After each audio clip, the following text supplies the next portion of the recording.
दोस्तों नमस्कार। मैं ना सोनांचली कथा कहानी और उपन्यास के इस अंक के साथ पुनः हाजिर हूँ। दोस्तों इस समय हम लोग सुन रहे हैं निर्मल वर्मा की लिखी हुई कुछ बेहतरीन कहानियों का वाचन। इस कड़ी में आज लीजिए सुनिए निर्मल वर्मा की लिखी हुई एक कहानी लवर्स का वाचन मेरे अर्थात नाथ सोनांचली के स्वर में। एलप्स के सामने कॉरिडोर में अंग्रेजी अमेरिकी पत्रिकाओं की दुकान है। सीढ़ियों के नीचे जो बित्ते भर की जगह खाली रहती है वहीं पर आमने सामने दो बेंचें बिछी हैं। इन बेंचों पर सेकेंड हैंड किताबें, पॉकेट बुक, उपन्यास और क्रिसमस कार्ड पड़े हैं। दिसंबर, पुराने साल के चंद आखिरी दिन। नीला आकाश, कपकपाती करारी हवा। कत्थई रंग का सूट पहने एक अधेड़ किंतु भारी डिलडौल के व्यक्ति आते हैं। दुकान के सामने खड़े होकर उबी निगाहों से इधर उधर देखते हैं। उन्होंने पत्रिकाओं के ढेर के नीचे से एक जर्द पुरानी फटी मैगजीन उठाई है। मैगजीन के कवर पर लेटी एक अर्धनग्न गौर युवती का चित्र है। वह यह चित्र दुकान पर बैठे लड़के को दिखाते हैं और आंख मारकर हंसते हैं। लड़के को उस नंगी स्त्री में कोई दिलचस्पी नहीं है, किंतु गाहक है और उसे खुश करने के लिए वह भी मुस्कुराता है। कत्थई सूट वाले सज्जन मेरी ओर देखते हैं, सोचते हैं शायद मैं भी हंसूंगा, किंतु इस दौरान लड़का सीटी बजाने लगता है।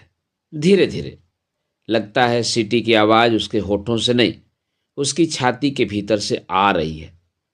मैं दूसरी ओर देखने लगता हूँ। मैं पिछली रात नहीं सोया और सुबह भी, जब अक्सर मुझे नींद आ जाती है, मुझे नींद नहीं आई।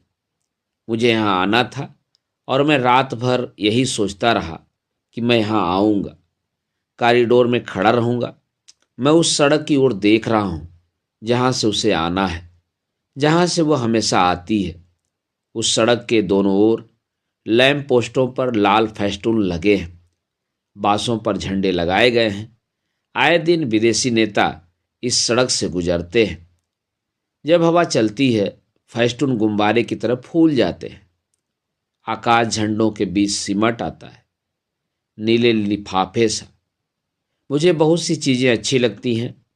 जब रात को मुझे नींद नहीं आती तो मैं अक्सर एक एक करके इन चीज़ों को गिनता हूँ जो मुझे अच्छी लगती हैं, जैसे हवा में रंग बिरंगे झंडों का फरफराना, जैसे चुपचाप प्रतीक्षा करना। अब ये दोनों बातें हैं। मैं प्रतीक्षा कर रहा हूँ, उसे देर नहीं हुई है। मैं खुद जानबूझकर समय से पहले आ गया हूँ। उसे ठीक समय पर आना अच्छा लगता है, न कुछ पहले न कुछ बाद में। इसलिए मैं अक्सर ठीक समय से पहले आ जाता हूँ। मुझे प्रतीक्षा करना, देर तक प्रतीक्षा करते रहना अच्छा लगता है। धीरे धीरे समय पास सरक रहा है। एक ही जगह पर खड़े रहना, एक ही दिशा में ताकते रहना, यह शायद ठीक नहीं है। लोगों का कौतूहल जाग उठता है। मैं कॉरिडोर में टहलता हुआ एक बार फिर किताबों की दुकान के सामने खड़ा हो जाता हूँ। कत्थई रंग के सूट वाले सज्जन जा चुके हैं। इस बार दुकान पर कोई ग्राहक नहीं है। लड़का एक बार मेरी ओर ध्यान से देखता है और फिर मैली झाड़न से पत्रिकाओं पर जमी धूल पोंछने लगता है। कवर पर धूल का एक टुकड़ा आ सिमटा है। बीच में लेटी युवती की नंगी जांघों पर धूल के कण उड़ते हैं। लगता है वह सो रही है। फुटपाथ पर पत्तों का शोर है। यह शोर मैंने पिछली रात को भी सुना था। पिछली रात हमारे शहर में तेज हवा चली थी। आज सुबह जब मैं घर की सीढ़ियों से नीचे उतरा था तो मैंने इन पत्तों को देखा था। कल रात ये पत्ते फुटपाथ से उड़कर सीढ़ियों पर आ ठहरे होंगे। मुझे यह सोचना अच्छा लगता है कि हम दोनों एक ही शहर में रहते हैं। एक ही शहर के पत्ते अलग अलग घरों की सीढ़ियों पर बिखर जाते हैं और जब हवा चलती है तो उनका शोर उसके और मेरे घर के दरवाजों को एक संग खटखटाता है। यह दिल्ली है और दिसंबर के दिन है और साल के आखिरी पत्ते कॉरिडोर में उड़ रहे हैं। मैं कनॉट प्लेस के एक कॉरिडोर में खड़ा हूँ और प्रतीक्षा कर रहा हूँ। वह आती होगी। मैं जानता था वह दिन आएगा जब मैं एल्प्स के सामने खड़ा होकर प्रतीक्षा करूंगा। कल शाम उसका टेलीफोन आया था। कहा था कि वो आज सुबह एल्प्स के सामने मिलेगी। उसने कुछ और नहीं कहा था। उस पत्र का कोई जिक्र नहीं किया था जिसके लिए वह आज यहाँ आ रही है। मैं जानता था कि मेरे पत्र का उत्तर वह नहीं भेजेगी। वह लिख नहीं सकती, मैं लिख नहीं सकती। एक दिन उसने कहा था। उस दिन हम दोनों हुमायूं के मकबरे गए थे। वहां वह नंगे पांव घास पर चली थी। मुझे नंगे पांव घास पर चलना अच्छा लगता है, उसने कहा था। मैंने उसकी चप्पलें हाथ में पकड़ रखी थी। उसने मना किया था। इट इज नॉट डन, उसने अंग्रेजी में कहा था। यह उसका प्रिय वाक्य है। जब कभी मैं उसे धीरे से अपने पास खींचने लगता हूँ तो वह अपने को बहुत हल्के से अलग कर देती है और कहती है, इट इज नॉट डन। मैंने उसकी चप्पलों को अपने रुमाल में बांध लिया है। रुमाल का एक सिरा उसने पकड़ा है, दूसरा मैंने। हम उस रुमाल को हिला रहे थे और चप्पलें बीच हवा में ऊपर नीचे झूलती थी। मकबरे के पीछे पुराना टूटा फूटा टेरेस था। उसके आगे रेल की लाइन थी। बहुत दूर जमुना थी जो बहुत पास दिखती थी। उसके नंगे सांवले पैरों पर घास के भूरे तिनके और बजरी के दाने चिपक गए थे। मेरी ऐनक पर धूल जमा हो गई थी, लेकिन मैं रुमाल से उसको नहीं पोंछ सकता था क्योंकि रुमाल में चप्पलें बंधी थी और उसके पांव अभी तक नंगे थे। तब मैंने उसकी उन्नाबी साड़ी के पल्ले से अपनी ऐनक के शीशे साफ किए थे। वह नीचे झुक आई थी और उसने धीरे से पूछा था, तुम यहाँ पहले कभी आए थे? हाँ, अपने दोस्तों के संग। क्या किया था? उसने मेरी ओर झपकती आंखों से देखा। दिन भर फ्लैश खेली थी, मैंने कहा। और क्या किया था? उसके स्वर में आग्रह था। शाम को बियर पी थी। वे गर्मी के दिन थे। तुम पीते हो? हाँ, मैंने कहा। पीता तो हूं। किसी ने देखा नहीं? नहीं, अंधेरा होने पर पी थी और जाने से पहले बोतलें नीचे फेंक दी थी। नीचे कहाँ? टेरेस के नीचे। टेरेस के नीचे रेलवे लाइन है, जमुना है जो बहुत दूर है और बीच में पुराने किले के खंडहर है। बहुत शुरू का मौन है और सर्दियों की धूप है जो किले के भग्न झरोखों पर ठगी सी ठिठकी रह गई हैं। वह शुरू दिसंबर की शाम थी और हम हुमायूं के मकबरे के पीछे छोटे टेरेस पर बैठे थे।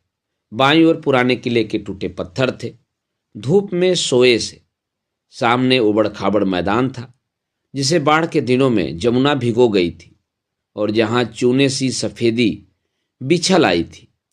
जब वापस आने लगे तो वह सीढ़ियों पर उतरती हुई सहसा ठिठक गई। तुमने देखा? उसकी आंखें कहीं पर टिकी थी। उधर हवा में उसकी निगाहों पर मेरी आंखें सिमट आई थी। उसने हाथ से दूर एक पक्षी की ओर संकेत किया। वह मकबरे की एक मीनार पर बैठा था। वह चुपचाप निरी आंखों से हमें देख रहा था।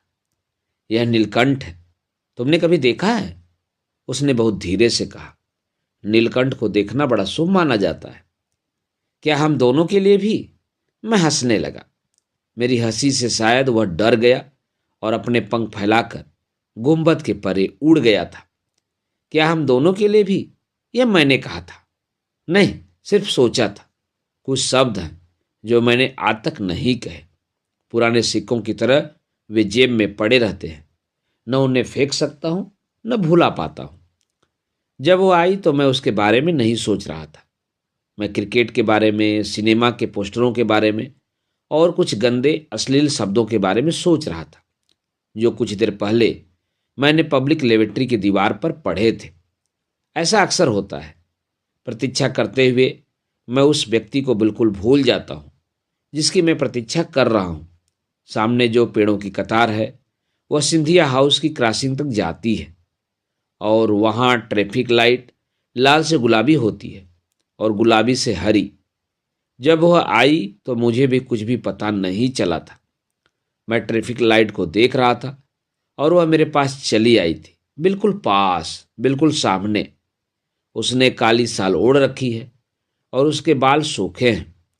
उसके होठों पर हल्की, बहुत ही हल्की लिपस्टिक है जैसी वह अक्सर लगाती है।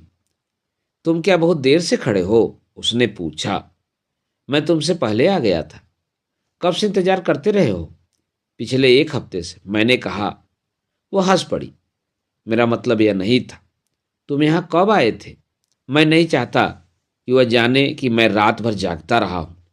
मैं सिर्फ यह जानना चाहता हूँ कि उसने क्या निर्णय किया है। शायद मैं यह भी नहीं जानना चाहता। मैं सिर्फ उसे चाहता हूँ और यह मैं जानता हूँ। हम दोनों एल्प्स की तरफ बढ़ जाते हैं।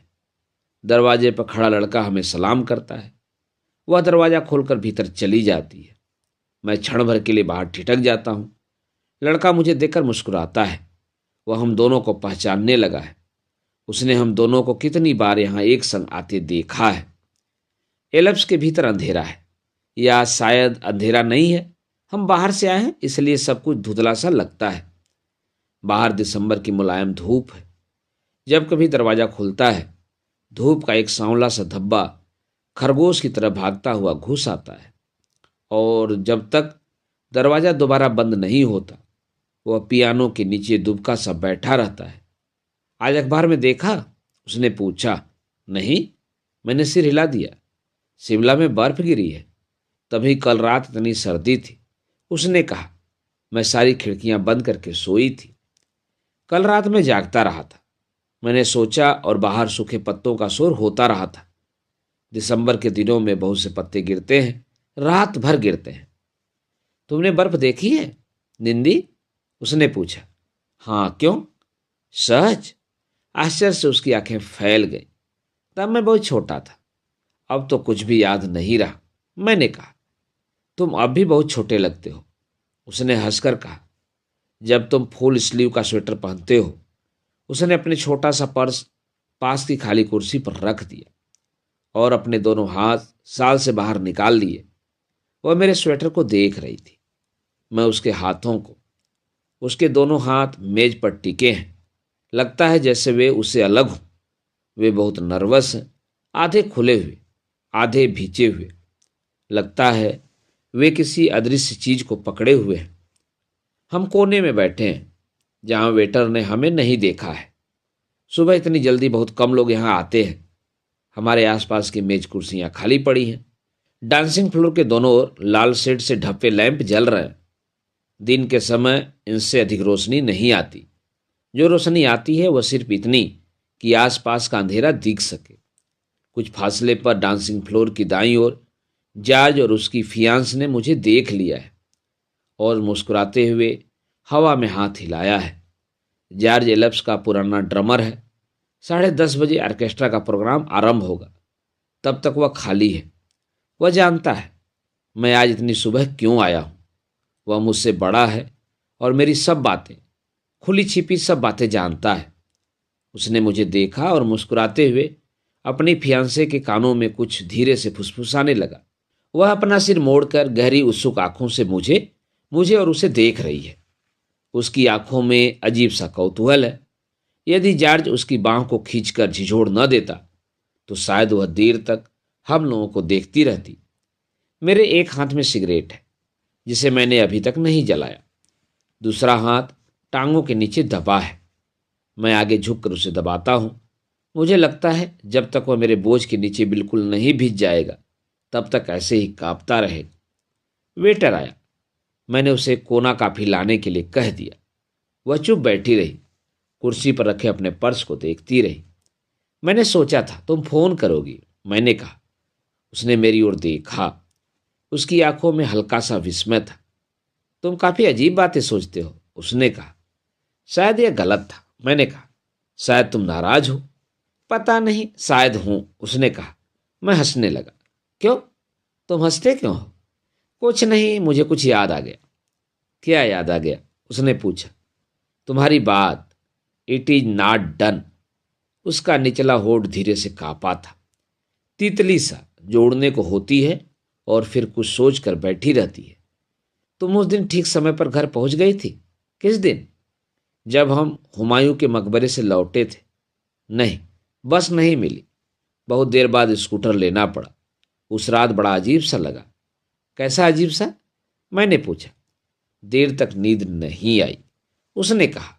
देर तक मैं उस नीलकंठ के बारे में सोचती रही जो हमने उस दिन देखा था। मकबरे के गुंबद पर, नीलकंठ। मुझे वह शाम याद आ जाती है। उस शाम हम पवेलियन के पीछे टेरिस पर बैठे थे। मेरे रुमाल में उसकी चप्पलें बंधी थी और उसके पांव नंगे थे। घास पर चलने से वे गीले हो गए थे और उन पर बजरी के 2-4 लाल दाने चिपके रह गए थे। अब वह शाम बहुत दूर लगती है। उस शाम एक धुंधली सी आकांक्षा आई थी और मैं डर गया था। लगता है आज वह डर हम दोनों का है। गेंद की तरह कभी उसके पास जाता है, कभी मेरे पास। वह अपनी घबराहट को दबाने का प्रयत्न कर रही है, जिसे मैं नहीं देख रहा। मेज के नीचे कुर्सी पर भींचा मेरा हाथ कांप रहा है, जिसे वह नहीं देख सकती। हम केवल एक दूसरे की ओर देख सकते हैं और यह जानते हैं कि ये मरते वर्ष के कुछ आखिरी दिन हैं और बाहर दिसंबर के उन पीले पत्तों का शोर है जो दिल्ली की तमाम सड़कों पर धीरे धीरे झर रहे हैं। मुझे लगता है जैसे मैं वह सब कुछ कह दूं जो मैं पिछले हफ्ते के दौरान सड़क पर चलते हुए, बस की प्रतीक्षा करते हुए, रात को सोने से पहले और सोते हुए पल पल छिन छिन सोचता रहा हूं, अपने से कहता रहा हूं। मैं भूला नहीं हूं। कुछ चीज़ें हैं जो हमेशा साथ रहती हैं, उन्हें याद रखना नहीं होता। कुछ चीज़ें हैं जो खो जाती हैं, खो जाने में ही उनका अर्थ है, उन्हें भुलाना नहीं होता। वेटर आया और कोना कॉफ़ी की बोतल से पहले उसके और फिर मेरे प्याले में कॉफ़ी उड़ेल दी। हमारे सामने वाली मेज पर एक अंग्रेज युवती आकर बैठ गई। उसके संग एक छोटा सा लड़का है जो उसकी कुर्सी के पीछे खड़ा है। युवती का चेहरा मीनू के पीछे छिप गया। What will you have Sunny? लड़का पंजों के बल खड़ा हुआ, सिर झुकाकर मीनू को देख रहा है। ओ, लड़के ने जुबान बाहर निकालकर बिल्ली की तरह नाक सिकोड़ ली। Oh shut up, don't you sit down. Dancing floor के पीछे जो कुर्सियां अभी तक खाली पड़ी थी वे धीरे धीरे भरने लगी। लगता है बाहर सूरज बादलों में छिप गया है। सामने खिड़की के शीशों पर रोशनी का हल्का सा आभास है। जब दरवाज़ा खुलता है तो पहले की तरह धूप का टुकड़ा भीतर नहीं आता, सिर्फ हवा आती है और मैली सी धुंध। दरवाज़ा खुलकर एकदम बंद नहीं होता और हम बाहर देख लेते हैं। बाहर सर्दी का धुंधलका है और दिसंबर का मेघाच्छन्न आकाश जो कुछ देर पहले बिल्कुल नीला था। जहाँ हम बैठे हैं वह एक कोना है। जब कभी हम यहाँ आते हैं, और ऐसा अक्सर होता है, तो यही बैठते हैं। उसे कोने में बैठना अच्छा लगता है। वह चम्मच से मेजपोश पर लकीरें खींचती है और मैं अपनी उन कहानियों के बारे में सोचता हूँ जो मैंने नहीं लिखी, जो शायद मैं कभी नहीं लिखूंगा, और मुझे उनके बारे में सोचना अच्छा लगता है। 2 दिन बाद क्रिसमस है। क्वींस वे की दुकानों पर इन दिनों भीड़ लगी रहती है। कुछ लोग खरीदारी करने के बाद अक्सर यहाँ आते हैं। उनके हाथों में रंग बिरंगी बास्केट, थैले और लिफाफे हैं। जब वे भीतर आते हैं वह दरवाजे की ओर देखने लगती है। उसकी आंखें बहुत उदास हैं। मैं उसकी बाहों को देख रहा हूँ। प्लास्टिक की चूड़ी और ज़्यादा नीचे खिसक आई है। उसका निचला हिस्सा प्याले की कॉफी में भीग रहा है और चमक रहा है। निंदी, उसने धीरे से कहा और रुक गई। यह मेरे घर का नाम है। एक बार उसके पूछने पर मैंने बताया था। जब कभी हम दोनों अकेले होते हैं, जब कभी हम दोनों एक दूसरे के संग होते हुए भी अपने अपने में अकेले हो जाते हैं, तो उसे लगता है कि उसकी बात से मुझे तकलीफ होगी, तो वह मुझे इसी नाम से बुलाती है। मेरा हाथ मेरे घुटनों के बीच दबा है। लगता है अब वह क्षण आ गया है जिसकी इतनी देर से प्रतीक्षा थी। वह आ गया है और हम दोनों के बीच आकर बैठ गया है। निंदी, यह गलत है, उसने धीरे से कहा, इतने धीरे से कि मैं हंसने लगा। तुम क्या इतनी देर से यही सोच रही थी? मैंने कहा। निंदी, सच। वह भी हंसने लगी, किंतु उसकी आंखें पहले जैसी उदास हैं।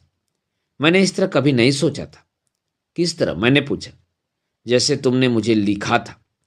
मैंने उसे कई बार पढ़ा है निंदी। यह गलत है, सच बहुत गलत है निंदी। उसने मेरी ओर देखा। उसके बाल बहुत रूखे हैं और होठों पर बहुत हल्की लिपस्टिक है। जैसे वह लिपस्टिक न हो, सिर्फ होठों का रंग ही तनिक गहरा हो गया हो। वह मेरी ओर देख रही है। निंदी, तुम, उसने आगे कुछ कहा जो बहुत धीमा था। मैंने उसकी ओर देखा। उसने अपनी 2 उंगलियों में रुमाल कसकर लपेट लिया था। निंदी, सच तुम पागल हो। मैंने कभी ऐसे नहीं सोचा। Not in that way. Not in that way, ये 4 शब्द बहुत ही छोटे हैं, आसान हैं, और मैं अचानक खाली सा हो गया हूं और सोचता हूं जिंदगी कितनी हल्की है। मैंने उसकी ओर देखा। उसकी आंखों में बड़े बड़े आंसू थे, जैसे बच्चों की आंखों में होते हैं, किंतु उन आंसुओं का उसके चेहरे से कोई संबंध नहीं है। वे भूले से निकल आए हैं और कुछ देर में लुढ़कने से पहले खुद ब खुद सूख जाएंगे और उसे पता भी नहीं चलेगा।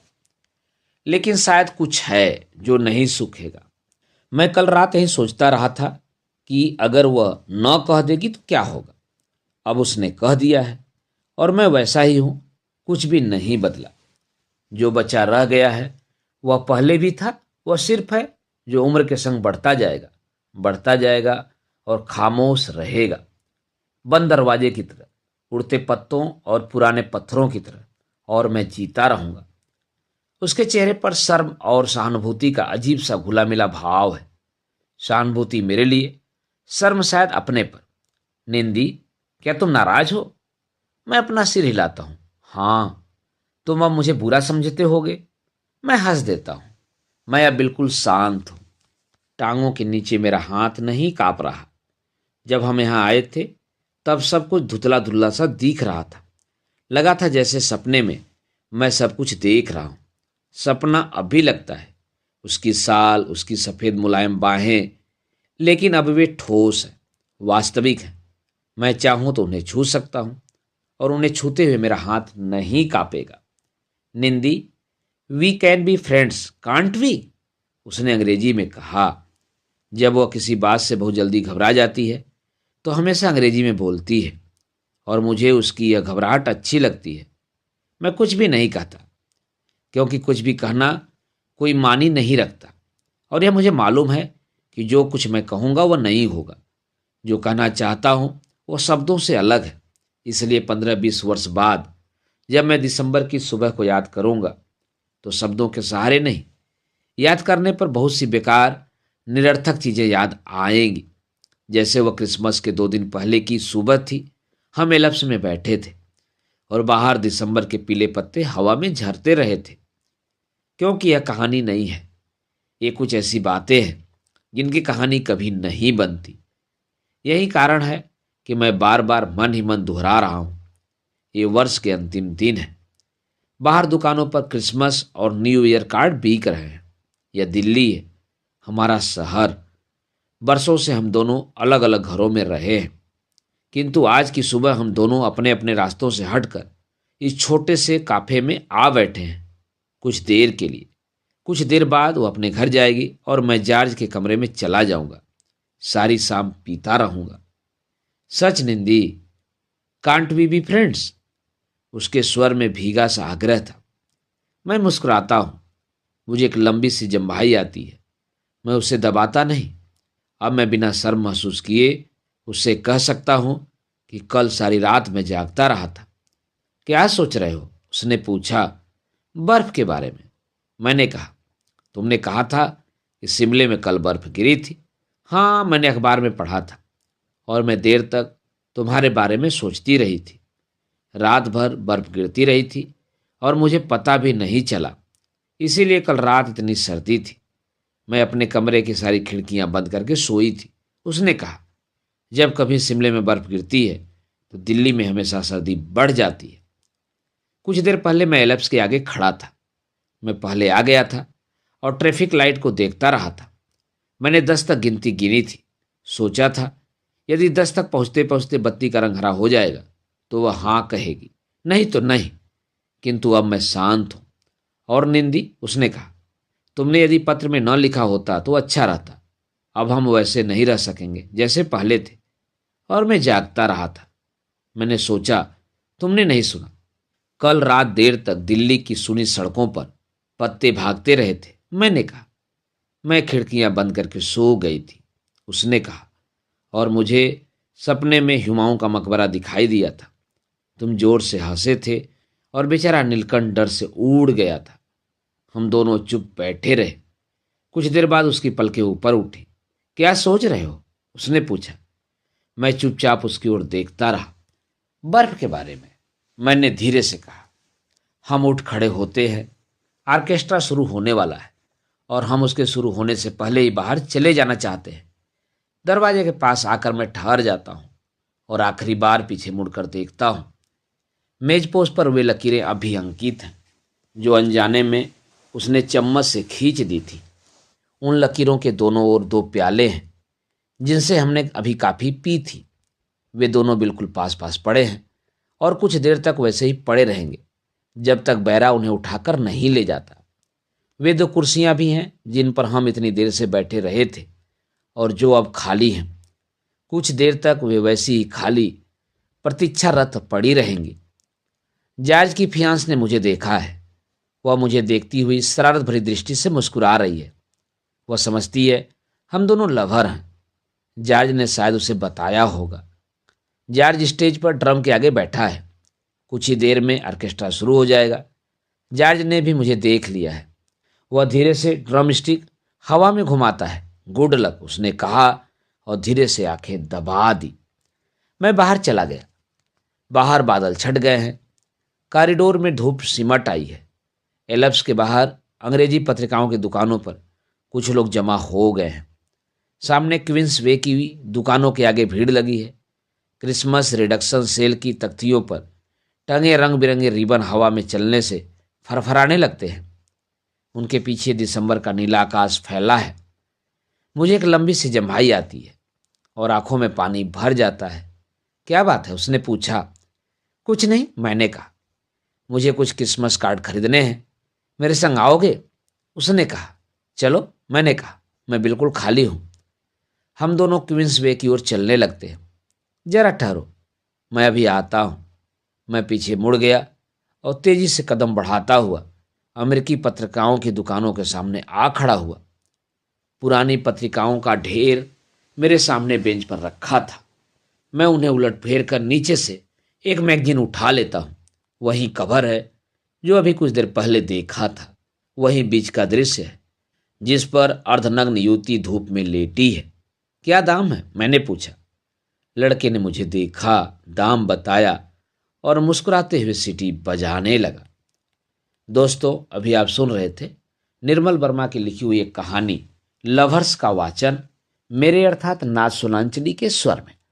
दोस्तों, और भी किस्से, कहानी और उपन्यास सुनने के लिए आप मेरे साथ कथा कहानी और उपन्यास के साथ जुड़े रहें। धन्यवाद। नमस्कार।